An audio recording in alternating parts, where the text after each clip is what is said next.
Pero bago tayo magpatuloy ay pakilike ang ating video. Ganun din ang subscribe button, pati na rin ang bell icon para lagi kayong updated sa mga parating ko pang mga uploads.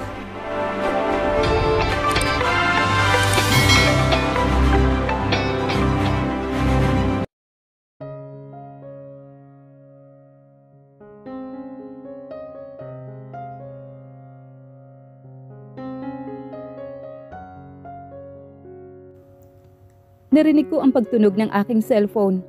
Wala sa plano ko na sagutin ito, pero hindi ako tinitigilan ng aking caller. Sinagot ko na lang ito ng pangalan ni Gio ang nabasa ko. Pagkatapos ng sadaling pag-uusap namin ni Gio sa cellphone, ay agad kong pinatakbo ang aking kotse. Halos paliparin ko na ang kotse sa bilis ng pagpapatakbo ko nito. Sabay kaming napalapit ni Gio kay Kia nang gumalaw na siya. Hudyat na nagigising na siya.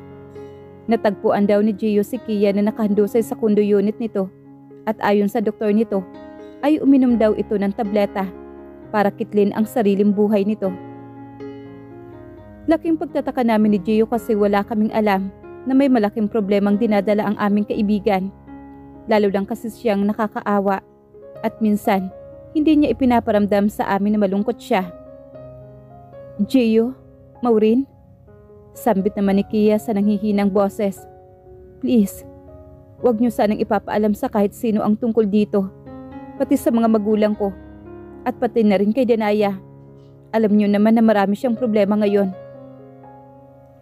Narinig ko naman ang paghugot ng hininga ni Gio. Umupo naman ako sa upuan na nasa gilid ng hospital bed ni Kia. Bakit mo ito ginawa, Kia? Alam mo bang buntis ka?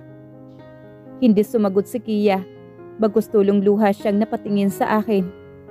I'm sorry, Maureen. I'm sorry. Hindi ko naman intensyon na saktan ka. Huwag mo sanang isipin na hindi kita nirespeto bilang kaibigan at napakalandi ko. Pero mahal ko siya. Mahal ko na siya. Aniya na umani ng kalituhan sa aking isipan. Ano bang sinasabi mo, Kia? Gusto ko na siya. Nung dinala mo siya sa devote ko. Inakit ko siya. Kahit 18 pa lang ako.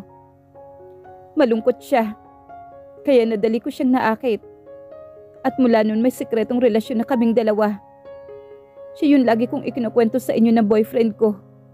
Kahit hindi naman ako sigurado kung may patutunguhan ang relasyon naming dalawa. Pero sumugal pa rin ako, Maureen. Dahil mahal ko siya. Then he got me pregnant. And he don't want my baby. Sabi niya, ipalaglag ko daw ito habang maaga pa. Hinihiwalayan din niya ako. Sabi niya, ayaw na daw niya akong makita. Dahil nakakasira lang ako sa imahe niya. Hindi ko kaya, Maureen. Nawala ako sa tamang katinuan dahil sa sakit na aking nadarama. At gusto ko na lang mamatay. Mangiyak-ngiyak na kwento ni Kia. Naikuyom ko naman ang aking palad. Hindi na niya kailangang sabihin kung sino ang boyfriend niya dahil alam ko na. Agad kong naramdaman ang matinding galit. Pero hindi para kay Kia, kundi para sa taong yon. Napatayo ako at walang sabi-sabing humakbang papalabas. Hindi ko na pinansin ang paulit-ulit na pagtawag ni Gio sa aking pangalan at ang iyak ni Kia. Malalaking hakbang ang ginawa ko papasok sa loob ng mansyon namin.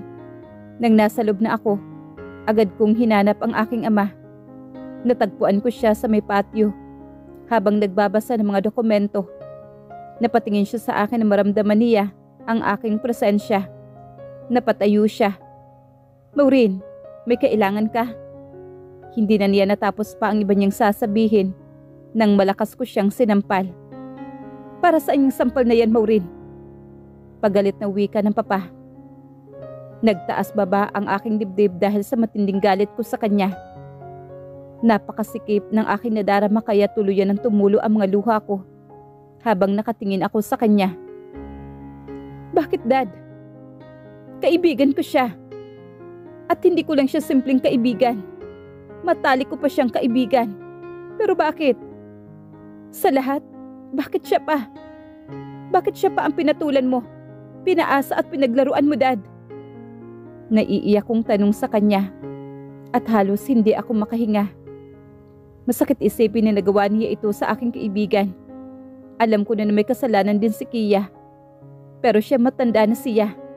Mas mature na siyang mag-isip kaysa kay Kia. Habang si Kia noon ay 18 years old lamang nung unang naging sila. 10 taon. 10 taon na ang relasyon nila. Pero hindi ko malang napansin ang sekreto nila.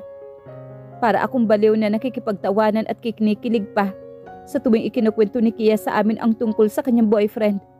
Akala ko ba sa aming tatlo ni Danaya, si Kia yung hindi tanga sa pag-ibig, pero siya pala ang pinakatanga. So alam mo na, lumuhap siya ng hangin. Hindi ko siya pinaasa. Alam niyang walang patutunguhan ang relasyon naming dalawa, pero siya ang pilit na nagsusumiksik sa akin. At sinabi ko na rin sa kanya ang tungkol sa status. Bakit sa akin kagalit ngayon? Kinasusuklaman niya ang kanyang ama. Hindi ko lubos akalain na ganito siyang tao. Binuntis mo siya, Dad. At hindi ako makapaniwala na sariling dugo at laman mo kaya mong patayin. At ano ang gusto mong gawin ko? Panagutan ko siya? Alam mo naman na nasa kalagitnaan pa lang ako ng aking kandidatura. Ano na lang sasabihin ng mga tao pag nalaman nila ang tungkol dito? Wala sa plano ko ang matalo sa eleksyon, Maureen. Gusto ko siyang isumpa sa aking narinig. I always thought na hindi ka mabuting ama. At ngayon ko napatunayan na sarili mong laman at dugo ang gusto mong patayin, Dad. Naiisip mo lang ba yun? Mas mahalaga pa ba sa'yo ang sabihin ng iba at ang politika sa anak mo? Sarili mong anak. Sana minsan, sana sa pagkakataong ito magpakaama ka naman. Huli kong sinabi bago ko siya tinalikuran. Dumiretso ako sa aking kwarto at dito ko ibinuhos ang lahat ng luha ko. Padapa ako sa aking kama habang walang tigil sa kaiyak. Ngayon ramdam na ramdam ko na ang sakit na nadarama ni Danaya. Ang sakit pag malaman mo na parang niloko ka. Maya-maya lang napatakbo ako sa may banyo na maramdaman kong na umasim ang aking sikmura. Suka ako ng suka, kahit wala naman akong maisuka. Ano ba ang nakain ko na hindi tinatanggap ng aking tiyan? Nakatayo ako sa tapat ng glass wall ng aking opisina mula sa napakataas na building. Nakatingin ako sa nakikita ko sa ibaba. Kung sino pa yung nasa ibaba, sila pa ang tunay na masaya. Ako na nasa itaas ay pinagkaitan ng ganoon. Buong akala ko na malapit ko na makamtan ang tunay na kaligayahan pero nagkamali pala ako. Si Raymark ay anak ni Darius. Humihingi siya ng tulong. Gusto niya na tulungan ko siya na pabagsakin si Ethan, ang kanyang karibal sa babaeng nagustuhan niya. Gusto ko siyang tulungan, pero nangangahulugan iyon. Nalulukuhin ko naman at tatraydorin ko ang isa sa mga triplets. They are my protectors. If I only know na isang Del Fuego pala ang gustong kalabanin ng demonyong yon, sana binalaan ko na ang mga ito tungkol sa kanya. And now, it's too late. He come too far already. And he is using Angela at Maureen over me. Mabuti na lang at hindi niya alam ang tungkol kay Danaya. And I found myself financing him. I am so guilty dahil walang kaalam-alam ang mga kaibigan ko na tinutulungan ko na ngayon ang kalaban nila. And this frustrates me. Alam na alam ng aking mga kalaban kung saan ako pwedeng patamaan para mapasunod ako sa kagustuhan nila. Aalis ako, Maureen. Baka ilang buwan akong mawawala o baka abutin ng taon. Paghihingin ko ba sa'yo na hintayin ako? Hihintayin mo ba ako? Hindi ko napaghandaan ang tanong niya. Saan siya pupunta? Bakit ka pa nagtatanong, Alfred? Alam mo naman na kaya kitang hintayin kahit gaano pa katagal yan. Pero dapat may pinanghahawakan ako sa iyo. Gusto kong malaman ang isang bagay. Huminto ako sandali para makahinga ng kaunti. Naninikip kasi ang aking dibdib. Nananatili lang ang kanyang titig sa akin. Gusto kong malaman ang isang bagay, Alfred. Mahal mo ba ako? Na ang dahilan kaya gusto mo na hintayin kita ay mahal mo ako. Nabago naman ang hitsura ng mukha niya sa naging tanong ko sa kanya na parang hindi niya nagustuhan ang narinig. Pero may nakikita naman ako na hindi maipaliwanag na damdamin na lumatay sa mukha niya. Let's not talk about that, Maureen. Aniya sa mababang tono. Yes or no? Yun lang naman ang gusto kong isagot mo. Bakit ayaw mo akong sagutin? Hindi ko na mapigilan at napataas ang aking boses. Naramdaman ko ang pamamasa ng aking mga mata.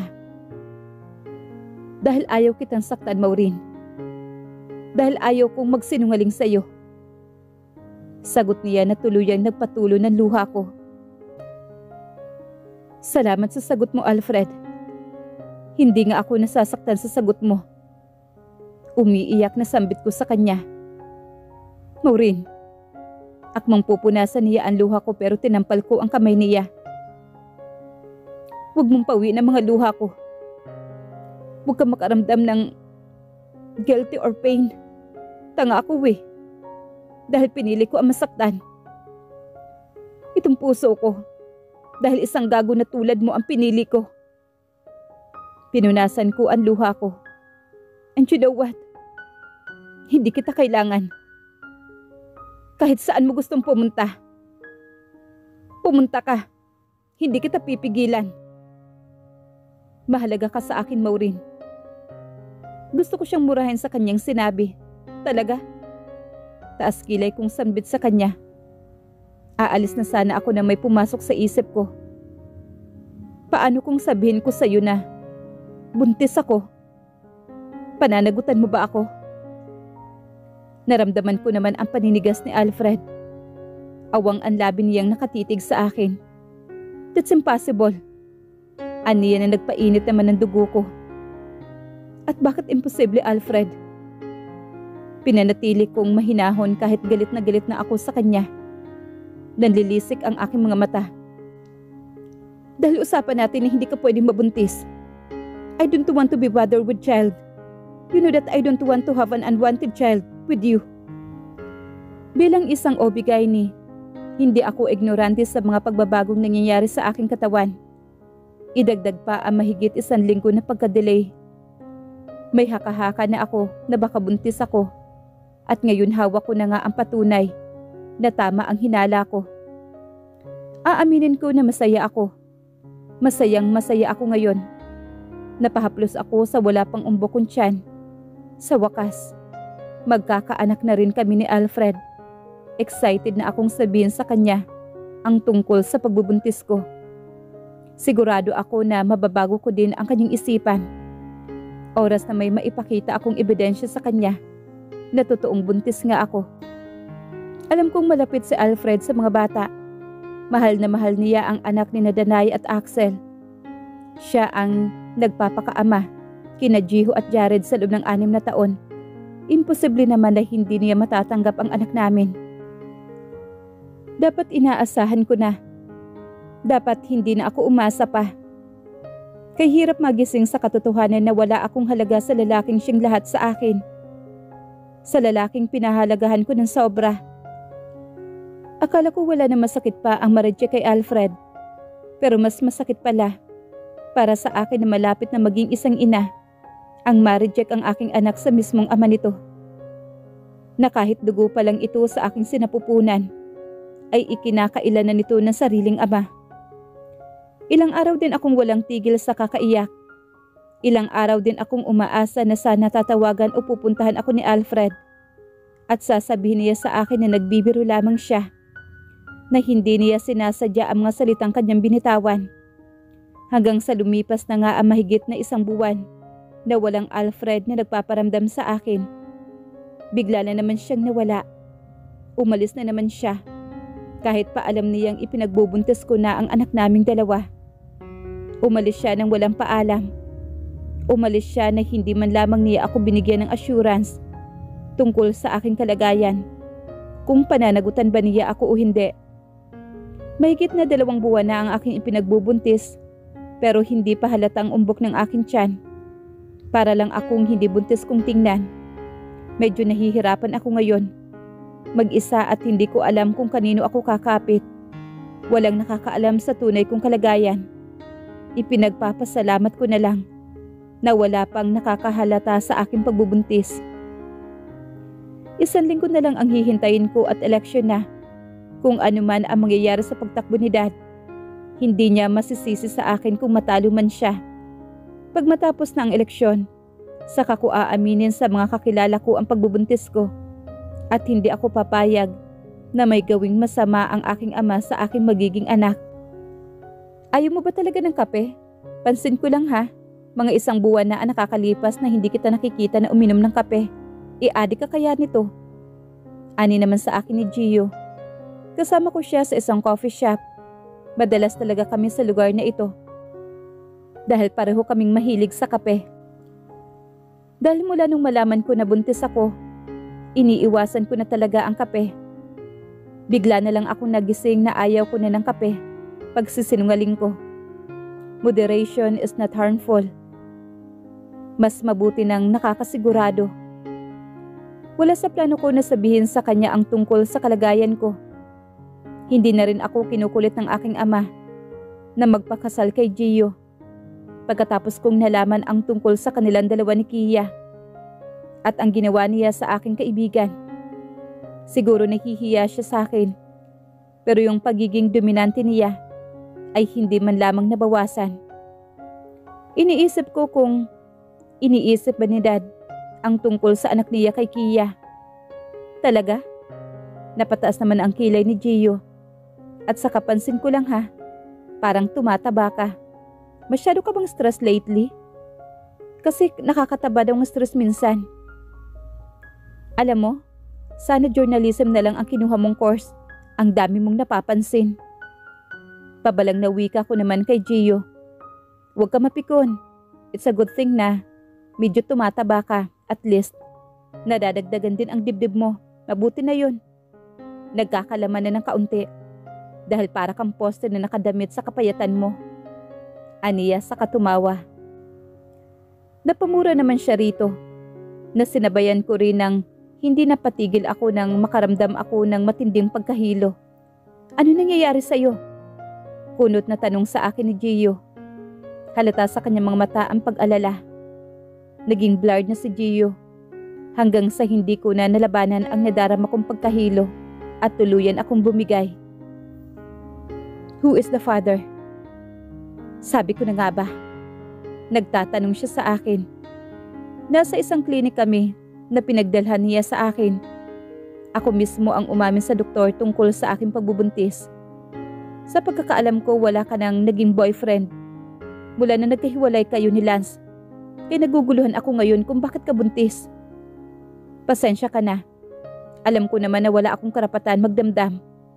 Pero naiinis lang kasi ako sa isipin na ang dami mo nang inililihim sa akin, Maureen. Si Alfred. Matipid na sagot ko naman kay Gio. Anong si Alfred? Napayuko naman ako. Napatayo siya na parang disoriented. Palakad-lakad siya. Saka siya huminto at humarap siya sa akin. So may namagitan nga sa inyong dalawa ni Alfred? Napatango ako at natagpuan ko na lang ang aking sarili na ikinuwento sa kanya ang tungkol sa relasyon namin ni Alfred na hindi ko mabigyan ng pangalan. My God, Maureen. Napasa po siya sa kanyang noo. Bakit ka pumayag, Maureen? Bakit hinayaan mo ang sarili mo na gamitin ang paulit-ulit ni Alfred na yon? Wala ka naman palang pinanghahawakan. Alam mo, I always say you a woman with pride and dignity. Kaya hindi ako halos makapaniwala sa sinasabi mo. Bakit, Maureen? Dahil mahal ko si Alfred, Gio. Mahal ko na siya. Mula nung ipinakilala siya ni Dadaya sa atin bilang manliligaw niya. Pinilit kong labanan. Pinilit ko siyang kalimutan pero para akong tanga. At hindi ko man lamang siya makalimutan. Kaya nung nagkaroon ako ng pagkakataon, sinunggaban ko na kaagad. Namamasa na ang aking mga mata. Alam ko naman na mali eh. Alam ko naman na ibinababa ko na yung sarili ko. Alam kong walang kasiguraduhan pero sumugal pa rin ako. Masisisi ba ako kung Sinamantala ko ang kaunting atensyon na maibigay niya sa akin. Gayong masaya ako. Masaya ako sa piling niya. Naninikip ang dibdib ko. Kaya ako napahinto sandali at humugot ng hangin. Umasa ako, Gio. Umasa ako na mamahalin din niya ako. Na makikita din niya ako bilang espesyal na babae. Pero nauwi lang pala sa lahat iyon sa wala. Pati nga sa anak namin ay ayaw niya. Iniwan niya ako. Kahit alam niyang ipinagbubuntis ko na ang siyang magiging anak namin dalawa. Umiiyak na kwento ko naman kay Gio. Hindi siya nagsasalita bagkus lumapit siya sa akin. Niyakap niya ako at sinuklian ko din ang yakap niya. Ibinuhos ko ang aking luha sa kanyang balikat. Everything will be alright. Nandito lang ako, Maureen. Sabay haplos sa aking buhok. Kinabukasan naging busy ako sa ospital dahil sa dami ng pasyente. Masyado akong dedicated sa aking trabaho kaya nakaligtaan ko na ang magpahinga. Doc, are you okay? Tanong sa akin ng midwife na kasama ko ngayon. She is my assistant. Yes. Pinilit kong ngumiti dito. Hindi ako makapaniwala sa bisitang bubungad sa akin ngayon. What do you want? Tanong ko agad sa aking ama. Kasing lamig ng yelo ang aking boses. Nothing. Nandito kami kasama ang team ko. Bumibisita kami sa mga babaeng kapapanganak pa lamang. At nang makapagbigay na rin ng tulong. Tila pabulong niyang sambit. Mag-e-eleksyon na, Dad. Hindi pa ba tapos ang pangangampanya nyo? Hindi ako nangangampanya, Maureen. Masama ba ang tumulong sa mga nangangailangan? Women should be respect. Talaga, Dad? Putol ko sa iba niyang sasabihin. Kung nasa mansyon lang kami ngayon at kaming dalawa lang ang magkaharap, baka sinampal ko na sa kanya ang mga sinasabi niya. Ang lakas ng loob niya para maging concern at tumulong sa ibang babae. Samantalang pinabayaan man niya ang aking kaibigan na kanyang nabuntis. Hindi pa siya nakadama ng guilt sa ginawa niya ngayon o ang isipin man lamang na ang kanyang mag-ina. Pinilit kong napangiti habang nakatingin sa kanyang mga kasama na papalapit sa amin. Pero nabura din kaagad ang aking ngiti nang maramdaman ko na naman ang pananakit ng aking puson. Kaya napangiwi ako dahil mas lalong tumindi ang sakit na aking nadarama. Ngumiti ka. Huwag mo akong ipahiya, Maureen. Pabulong na wika naman ni Dad. Naging blurred na ang aking paningin na tulad na nangyari kahapon. I can't believe this. Nagising ako sa malakas na boses ng aking ama. Wala man lamang akong kaalam-alam na buntis ang anak ko. Huminahon po kayo. Boses naman ito ni Gio. Paano ako huminahon? Election na next week. At hanggat maaari, ayaw ko ng bad publicity. Paano kung malaman ito ng mga kalaban ko at gamitin laban sa akin? Sabihan pa ako na hindi ko pinalaki na maayos ang aking anak. Alam mo naman siguro na isa sa candidacy ko ay ang tungkol sa good parenting, birth control at etc. Tumigil sa pagsasalita ang aking ama. Pero rinig ko ang maras niyang pagbuntong hininga. Puro sakit na lang ng ulo ang ibinibigay niya sa akin. Napatulo ang luha ko sa sinabi nito. Kilala mo ba ang ama ng ipinagbubuntis niya? Sino ang ama ng anak niya? Hindi ako papayag na hindi niya panagutan ang anak ko. Sabihin mo sa akin, sino ang ama niya? Or else, I'm sorry. I am the father of her child.